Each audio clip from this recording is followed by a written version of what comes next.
If I could start over my Christian walk tomorrow, here's the 3 things that I would do. I know you guys are sick of feeling unsaved. You're sick of wondering if you're actually being a good Christian. You're sick of these people giving you these surface level things to do, just telling you to try harder and do better. The first thing that I would do is figure out, what is true sin? Is it really just trying harder and doing better? Is it really just outward actions? Or are the outward actions just the symptom of the deeper root problem? And that deeper root problem is the identity and the inheritance. Romans 5:12 says, through one man, sin entered the world and death passed on to all. So we were born into the sinful nature that was bound for hell and bound for death. And this is why we don't have to teach babies and teach little kids to be bad, but we have to teach them to do good. We have to teach them to respect people and say thank you and not wild out. That's because it's natural for them to be bad. It's not natural for them to be good. So when you realize, okay, I had a sinful nature, my problems with sin is just a byproduct of that nature, and this is why I need a new nature. This is why I need a rebirth, as it says in John 3:5, and this is why Jesus not only died for my sins, but he died to make me new and set me free and not condemn me and allow sin to have no dominion over my life. Second thing I would do is figure out, what is true repentance? Is it really just turning away from my sins and just making promises to God and begging for forgiveness,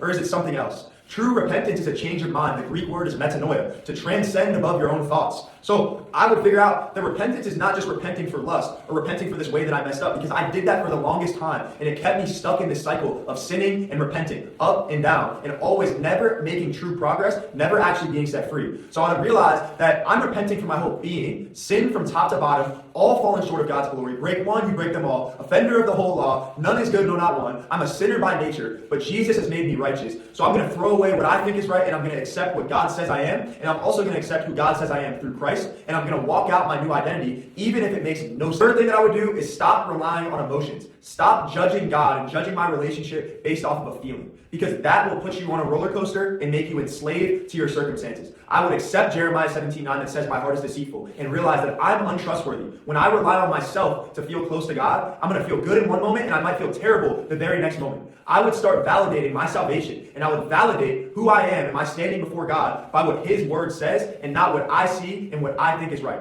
And I would not fall in to this idea of being a Christian. Going to the Bible studies, doing the worship nights, doing all these cool things. Yes, those things are good, and yes, you should still do those things. But the moment you rely on those things to make yourself feel worthy, to make yourself feel fulfilled, is the moment you're going to live a life of exhaustion and honestly never wanting to follow God. It's going to be from transaction and not from relationship. As I learned all these things and so much more, I thought to myself and I realized so many other people feel the way that I felt. I know you guys feel this way. You're sick of receiving this surface level information. You're sick of feeling like you're not enough. You're sick of always wondering where you stand before God. And this is why we're so passionate about this account, trying to get deep for you guys, trying to pull back the layers and show you the depth of the gospel and show you the character of God and show you the magnitude of what he already accomplished for you. So we created systems and frameworks to actually help you guys not have to keep going through the struggle and make it as easy as we possibly could on